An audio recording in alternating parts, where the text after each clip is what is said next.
One crisp morning, Imani Johnson set out to retrieve the latest addition to her cherished cookbook collection. Living in a welcoming yet sometimes challenging neighborhood, she always looked forward to those quiet moments checking her mail at the community mailbox. As she approached the row of mailboxes painted in pastel hues, a sudden interruption shattered the routine of her day. Out of nowhere, Veronica Chambers, her neighbor notorious for her abrasive behavior, stepped forward. Veronica's eyes narrowed as she watched Imani reach for the slot that contained her carefully addressed letters. In a tone laced with unwarranted suspicion, Veronica demanded to know if Imani was even permitted to collect mail from that particular address. Imani paused, the envelope still in her hand, taken aback by the unexpected confrontation. "I'm sorry, but this is my mailbox," she replied evenly. Yet Veronica wasn't satisfied with a simple explanation. Instead, she launched into a tirade, insinuating that Imani's very presence in the neighborhood was somehow out of place. The accusation carried an undercurrent of prejudice, a suggestion that Imani did not quite belong in a community where every detail, even the right to retrieve one's own mail, was apparently up for debate. Veronica's words stung. In that moment, Imani realized that what should have been a mundane part of her day had transformed into a battleground of assumptions and thinly veiled hostility. She felt the weight of every unspoken comment about her background and the question of her right to call this place home. The pristine morning, once filled with the promise of peace, was now marred by the tension emanating from Veronica's scornful glare. Despite the hurt and indignation rising within her, Imani maintained a calm exterior.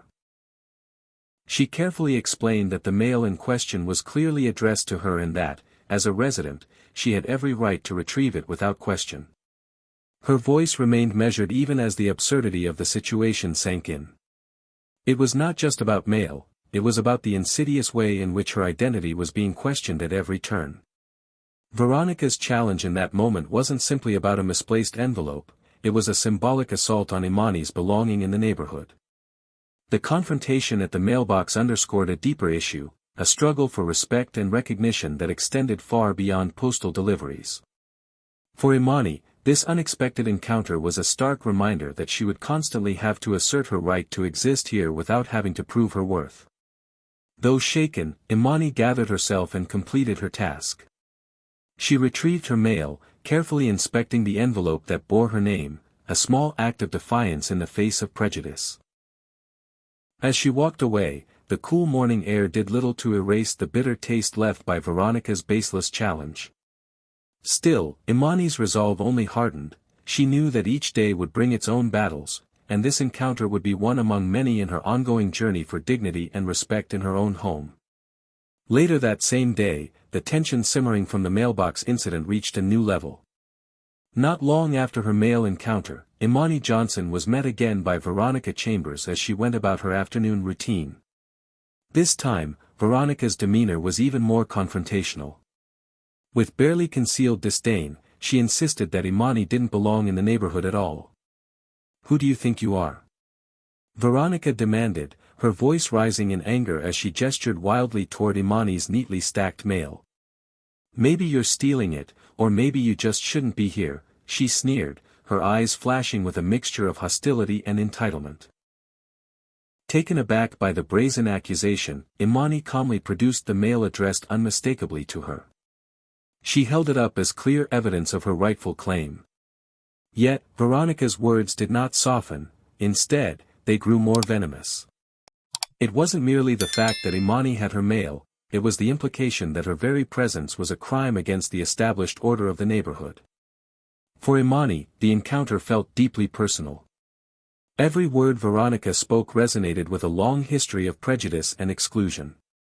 Here was a neighbor determined to reduce Imani's identity to a question of legality and propriety. The notion that someone could even suggest that Imani was stealing mail was absurd and demeaning, yet Veronica delivered it as though it were an indisputable fact. Despite the sting of the accusation, Imani remained composed. She reiterated, with quiet determination, that the mail was clearly and legally hers, and that any suggestion otherwise was unfounded and unjust. In her mind, Veronica's aggressive posture was not only an attack on her, but also a challenge to the very notion of fairness and mutual respect that should bind a community together. The encounter escalated quickly. Passers-by began to notice the raised voices and the heated exchange. Some whispered in disapproval, while others watched in silent shock.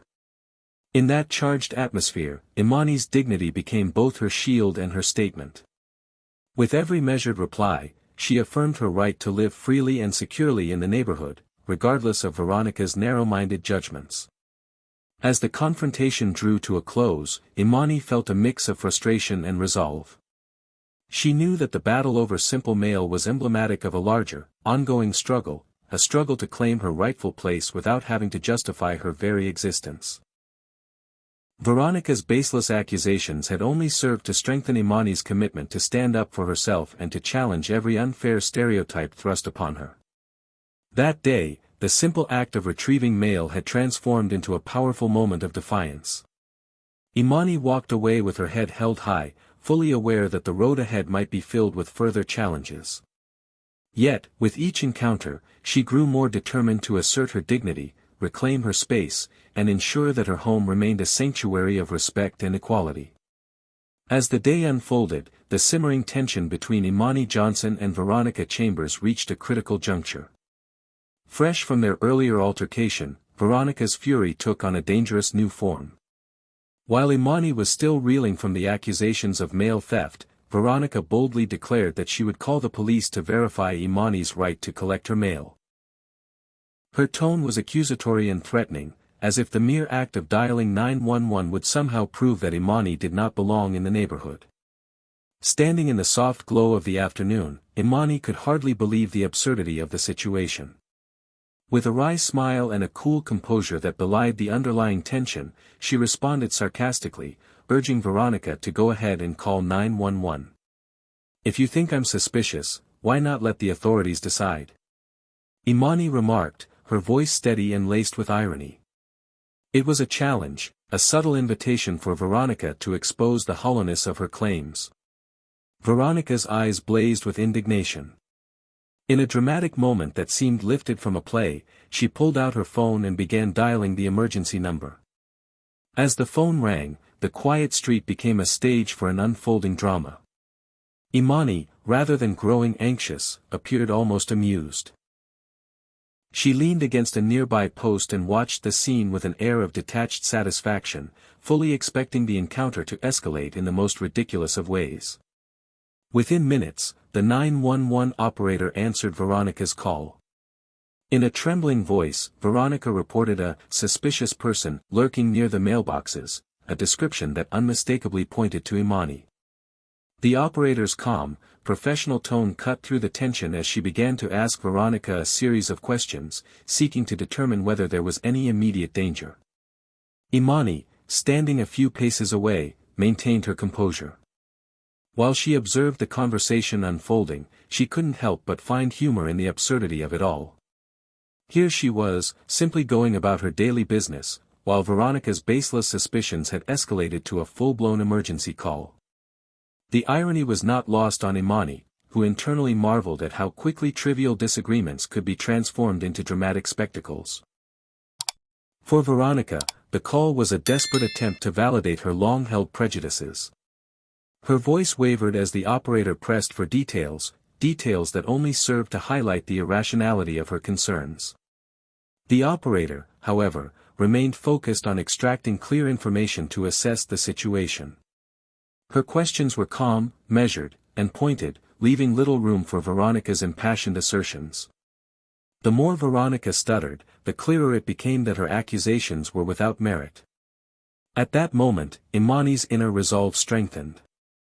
The challenge had been issued and accepted, not through violence or confrontation, but by letting the system, flawed as it might be, reveal the truth. Imani's eyes met Veronica's across the short distance between them.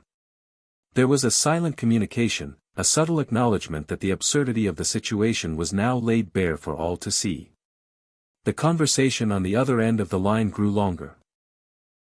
The 911 operator meticulously documented Veronica's claims, noting every word with an impartial detachment. Meanwhile, onlookers in the neighborhood began to gather, drawn by the commotion. The atmosphere was electric with anticipation, as residents waited to see how this spectacle would resolve itself.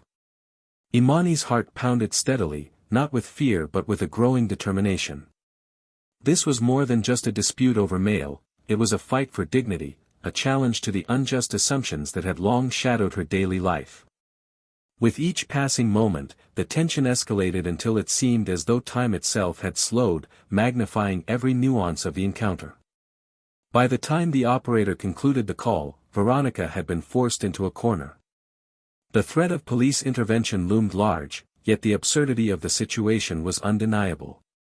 Imani, still watching calmly, felt a surge of vindication. She knew that once the authorities arrived, the truth would speak for itself, and the baseless claims would crumble under the weight of reality. As the call ended, the silence that followed was heavy with expectation. Imani's quiet smile was a silent rebuke to Veronica's futile attempt at intimidation.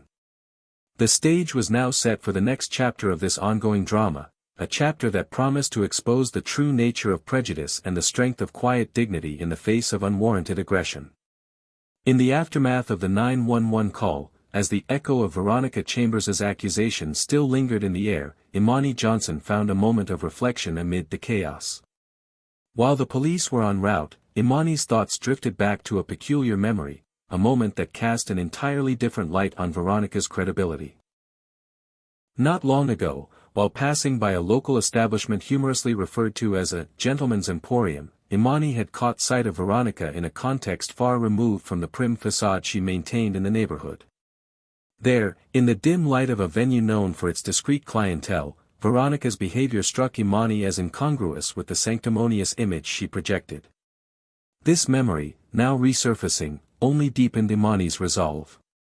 It was clear to her that Veronica's claims were laced with hypocrisy. A person who behaved so recklessly in private could hardly be trusted to make judgments about the actions of others.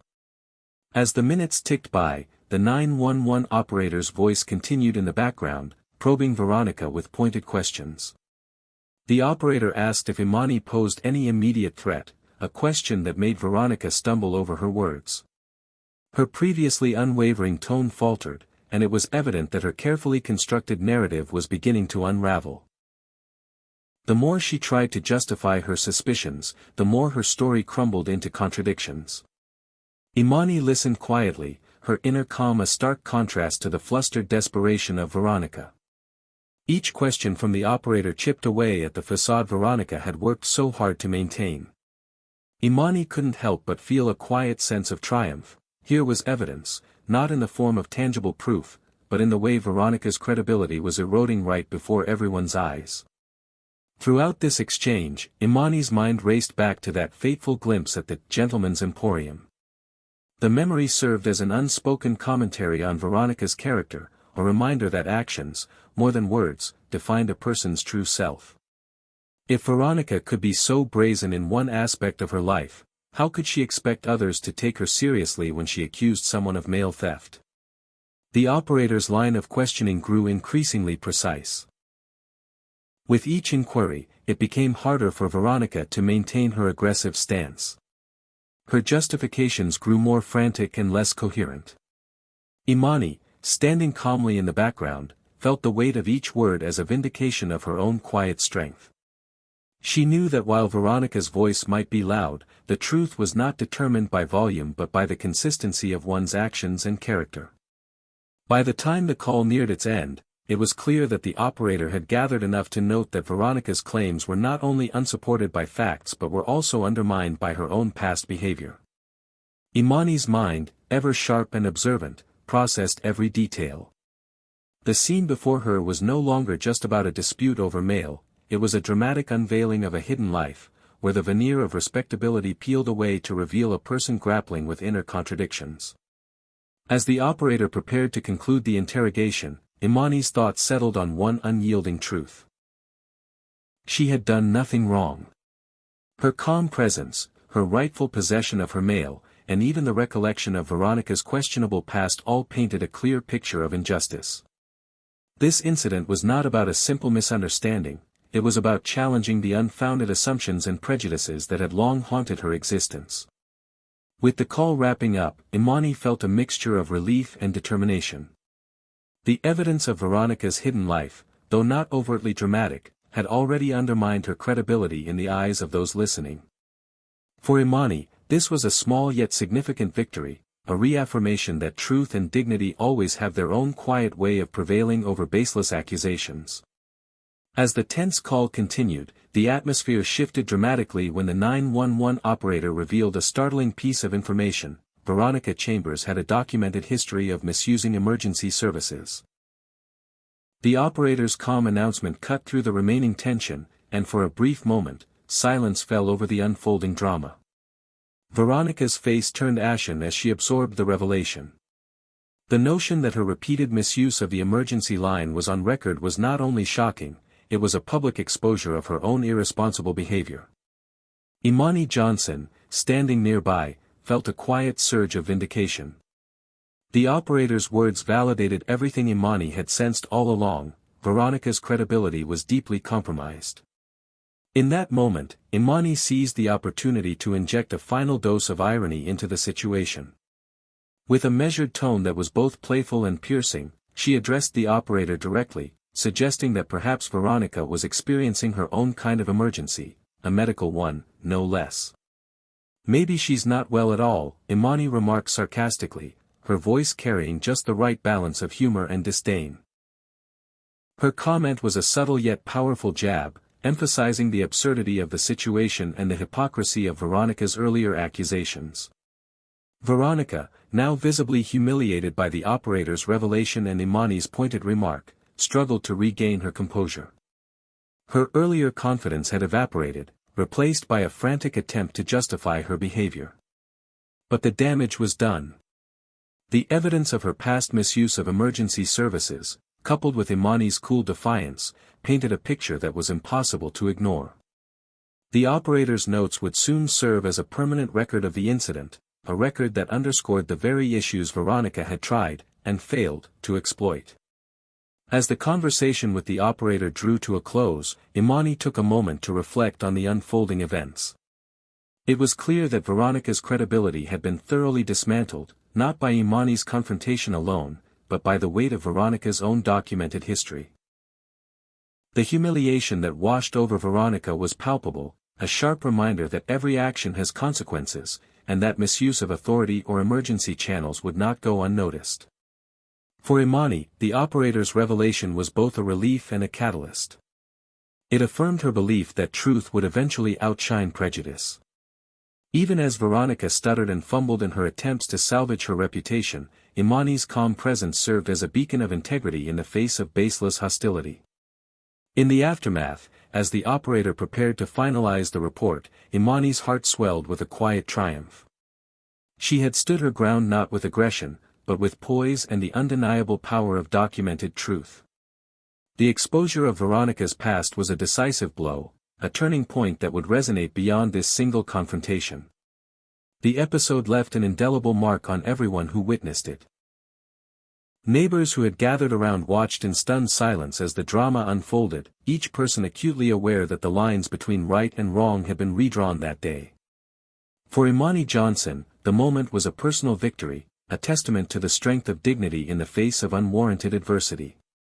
With the call finally over, Imani remained for a moment, absorbing the significance of what had just transpired. She knew that Veronica's humiliation was not the end of the story, but a powerful chapter in an ongoing struggle for respect and equality. And as she turned to walk away, Imani carried with her the quiet assurance that, even in the most challenging of moments, truth and integrity always shine through. In the wake of the operator's damning revelation and the subsequent humiliation of Veronica Chambers, the dynamics of the confrontation took a decisive turn. Veronica, unable to recover from the public exposure of her misuse of emergency services, stood momentarily frozen in disbelief.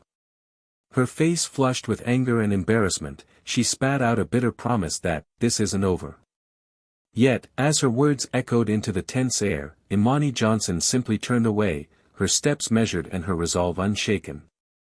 As Imani walked away, a sense of victory radiated from her. She had not only defended her right to exist peacefully in the neighborhood but had also exposed the hypocrisy underlying Veronica's aggressive behavior. The moment was both cathartic and transformative, a public unmasking of a character whose disdain for others was now laid bare for all to see. Shortly after Imani's quiet departure, the police arrived at Veronica's residence. The flashing lights and the disciplined presence of officers added another layer of gravity to the scene. From her window, Imani watched the unfolding spectacle with a mix of amusement and satisfaction. It was as though the entire neighborhood had become a stage where the absurdity of prejudice was being publicly dismantled. For many residents, this incident served as a turning point. They began to see Veronica's behavior in a new light, a pattern of unprovoked hostility that was both irrational and destructive. Neighbors who had long whispered about her conduct now felt empowered by Imani's calm defiance. The police presence, while primarily a procedural necessity, also reinforced the notion that every resident had the right to stand up against injustice. Veronica, for her part, seemed diminished in the eyes of the community. Her earlier bluster had given way to a quiet, simmering fury, a fury that, despite its intensity, no longer commanded the same authority it once might have. The memory of her stammering defense, combined with the operator's record of past abuses, cast a long shadow over her reputation. In that moment, Imani's victory was not just personal, it was communal. As the officers completed their routine checks and began to depart, Imani lingered by her window, watching as the final vestiges of the confrontation faded into the afternoon. The calm that followed was profound, a testament to the power of quiet dignity in the face of baseless aggression. In that reflective pause, Imani felt a renewed sense of purpose. She knew that while the scars of prejudice might never fully vanish, each small victory paved the way for broader change. The incident, with all its twists and turns, was destined to become part of the neighborhood lore. It would be remembered not as a tale of petty squabbles, but as a milestone in the ongoing struggle for respect and equality. Imani's measured response, her reliance on documented truth, and her unwavering composure in the face of humiliation had set a precedent, a standard of conduct that many in the community began to quietly admire and emulate. In the days that followed, Imani noticed subtle shifts in the behavior of those around her. Conversations in the hallways, previously tinted with uneasy deference, now carried notes of solidarity and support. The police visit, once a cause for anxiety, had instead validated the importance of standing up for one's rights. And Veronica's threats, however loudly declared, now rang hollow against the backdrop of Imani's quiet triumph. As the sun dipped below the horizon, Imani stepped away from the window with a gentle smile. Though Veronica's promise of retaliation lingered in the air, Imani knew that true victory was measured not by the end of a single conflict, but by the enduring strength to maintain one's dignity every day. With that thought, she walked away, confident that the path forward, though fraught with challenges, was illuminated by the undeniable power of truth and respect. A week after the dramatic confrontation, the ripple effects of Imani Johnson's steadfast actions began to manifest within the community. The incident involving Veronica Chambers had not only captured the attention of the residents but had also prompted a critical review of local policies. At the next HOA meeting, the board convened to address a series of issues that had come to light, with particular focus on the misuse of emergency services and the spreading of false police reports. During the meeting, it became apparent that Imani's ordeal had struck a chord. Several residents, moved by the injustice they had witnessed, voiced their support for stricter measures to prevent such incidents in the future. The conversation quickly turned to the need for reform in the HOA rules, a set of guidelines meant to preserve harmony in the neighborhood. With Imani's example fresh in everyone's mind, the board unanimously agreed that changes were necessary. In a decisive move, the HOA introduced a revision of its rule book. The new regulations were designed specifically to prevent the filing of false police reports and the misuse of emergency channels. This policy change was hailed as a direct response to the events that had unfolded and a commitment to safeguarding the community from baseless harassment.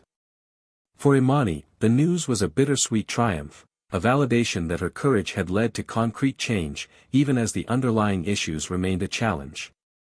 Residents who had once felt powerless now found hope in the knowledge that their voices had influenced the decision-making process. The revised rules promised not only to protect individual rights but also to foster an environment where respect and accountability were paramount. The sense of unity that emerged from the meeting was palpable, and it signified a turning point in the neighborhood's collective attitude. For Imani Johnson, this development was particularly meaningful. It was one thing to stand up against injustice on a personal level, it was quite another to see the community rally behind you and enact lasting change. As the meeting adjourned, neighbors exchanged encouraging words and expressed gratitude for Imani's example of quiet yet unyielding defiance. The new HOA rule book, now a symbol of progress, marked the beginning of a new chapter in the community's evolution. It stood as a testament to the power of individual courage and the importance of collective action in addressing prejudice and maintaining order. Even those who had previously been indifferent to such matters were now inspired to look out for one another and to speak up against injustice. As the week came to a close, Imani found herself reflecting on the significance of these changes. Though she knew that challenges would continue to arise, the revised rules offered a measure of reassurance. They affirmed that in this community, every resident's rights were protected and that no one would be left to face baseless accusations alone. In the days following the policy changes, Imani Johnson took time to reflect on what had transpired. Sitting by her window with a cup of tea, she watched the familiar rhythms of the neighborhood with renewed clarity. The confrontation with Veronica Chambers had been more than a personal battle, it had become a catalyst for change and a symbol of resilience in the face of prejudice. Imani's thoughts wandered back to the events that had unfolded, the baseless accusations, the dramatic 911 call, the operator's damning revelations, and ultimately, the quiet triumph of watching the community stand up for what was right. It was a bittersweet victory, a moment of validation, yet also a reminder that the drama was far from over. Veronica's behavior had left an indelible mark on the neighborhood, one that would likely resurface as new, eccentric neighbors moved in or as old tensions simmered beneath the surface. Yet, in her reflection, Imani found solace. The changes in the HOA rules were proof that even the smallest act of courage could ripple outwards, sparking positive transformation. The support she received from her neighbors reaffirmed that she was not alone in her struggle. Together, they were redefining what it meant to live in a community built on respect and accountability. As she sipped her tea, Imani considered the complexities of victory. The moment was not solely about having proven a point to one person, it was about reclaiming her space, her dignity, and her rightful place in the neighborhood. The experience had taught her that standing up against injustice was not a one-time act but a continuous effort, a commitment to maintain an environment where everyone was treated with fairness. Though she knew that Veronica's provocative behavior might still flare up in the future, Imani felt a quiet confidence that, armed with the support of her community and the new HOA safeguards, she could face whatever challenges lay ahead. The drama had reshaped the social fabric of the neighborhood, and with it, a new era of vigilance and mutual respect had begun. In the reflective calm of that afternoon, Imani smiled softly to herself. The victory was hers, not because she had bested an individual, but because she had ignited a broader conversation about rights, respect, and the power of collective action. And while the road ahead might hold further conflicts, she was ready to meet them with the same unyielding spirit that had carried her through the ordeal. As the sun set on a tumultuous week, Imani Johnson took a quiet moment to gather her thoughts and look toward the future.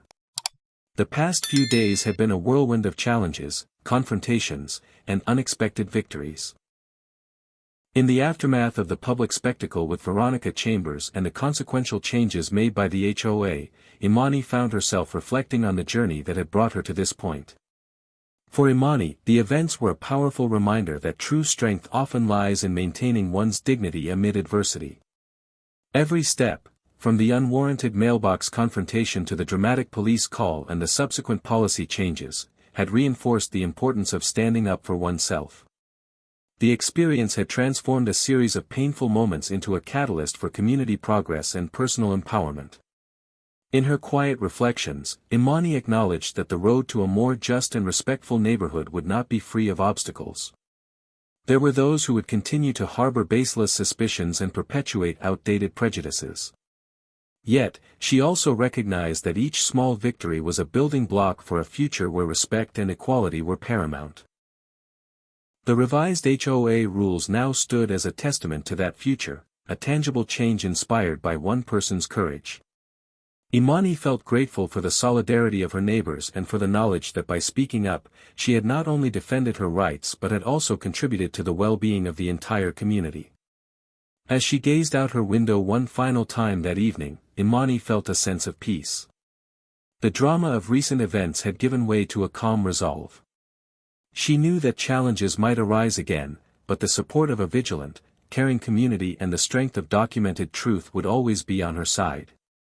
In these final moments of reflection, Imani embraced the uncertainty of the future with hope. Every new day held the promise of progress, and she was determined to continue fostering an environment where every resident could feel safe, respected, and valued. Her story was far from over, it was an ongoing narrative of resilience and the enduring fight for dignity. With a soft smile and a heart full of resolve, Imani stepped forward into the twilight, ready to meet tomorrow's challenges head-on, confident that the lessons learned from this ordeal would light the way toward a more just and compassionate community.